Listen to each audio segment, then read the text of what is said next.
ऐलनाबाद उपचुनाव की घोषणा हो चुकी है और हर राजनीतिक पार्टी ने अपने अपने स्तर पर तैयारी कर दी है। और आज भाजपा के पूर्व प्रदेशाध्यक्ष हैं, ऐलनाबाद के चुनाव के प्रभारी भी हैं, हमारे साथ मौजूद हैं सुभाष पराला जी। इनसे बातचीत करते हैं कि किस तरह का चुनाव ऐलनाबाद में रहेगा, किस तरह की तैयारी रहेंगी। सर स्वागत। धन्यवाद। सर आज आपने मीटिंग दी है सिरसा के अंदर, किस तरह के एजेंडे रहे हैं, किस तरह की बातचीत रही?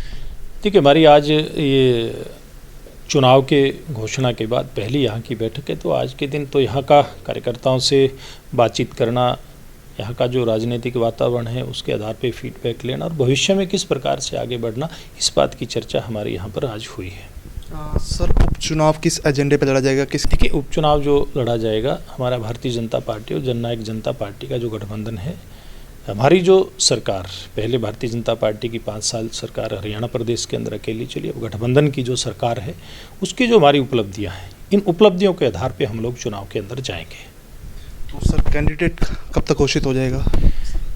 देखिए, अभी क्योंकि शुरुआत है और हमारी दोनों पार्टियों के नेताओं का आपस में जो विचार विमर्श है वो चल रहा है और बहुत जल्दी हम लोग गठबंधन यानी कि उम्मीदवार की घोषणा कर देंगे।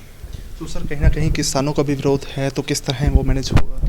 देखिए, किसानों का विरोध अपनी जगह है और हम लोग अपनी बात कह रहे हैं, किसान अपनी बात कह रहे हैं। लोकतंत्र में सारी चीज़ें एक साथ चलती हैं, इसमें कहीं कोई दिक्कत आती नहीं है। सर चौधरी अभय सिंह चौटाला ने किसानों के हित में इस्तीफा दिया था, अब चर्चा ये है कि अगर इस्तीफा दिया था तो वापसी चुनाव लड़ने की योजना क्यों?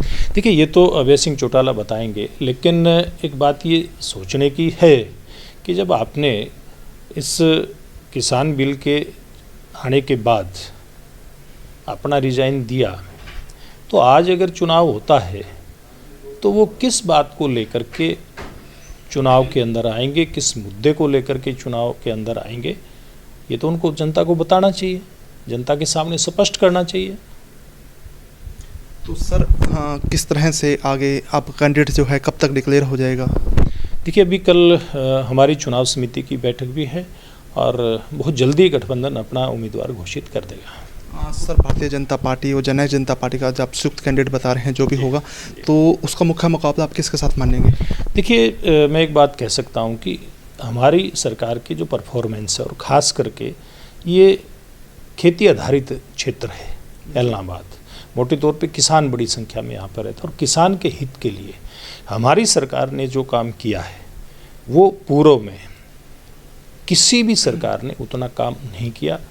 चाहे किसान की फसल का भाव देने की बात हो, भावांतर भरपाई के नाते किसान की मदद करने की बात हो, फसल बीमा योजना की बात हो, किसान को मुआवजा देने की बात हो, हर तरह से हमारी सरकार ने किसान की भलाई के लिए काम किया। और इसी आधार पर मैं एक विश्वास के साथ बात कह सकता हूं कि हमारा गठबंधन का प्रत्याशी जीतेगा और मुकाबला किससे होगा ये तो ऐलनाबाद की जनता ही तय करेगी। तो कहीं ना कहीं मान ली जाए कि ये जीत बिल्कुल भाजपा के ही पक्ष में जाएगी? देखिए, मैंने एक बात की, गठबंधन की हमारी सरकार चल रही है और हमारा जो भी उम्मीदवार होगा उसकी जीत होगी। तो ये बिल्कुल सुभाष पराला जी थे हमारे साथ, जिनसे हमने ऐलनाबाद उपचुनाव को लेकर विशेष चर्चा की है। तो आप इस वीडियो को अधिक से अधिक शेयर कर दीजिए ताकि जो है आम जनता को जो है सुभाष पराला की बातचीत पहुँच जाए। बहुत धन्यवाद।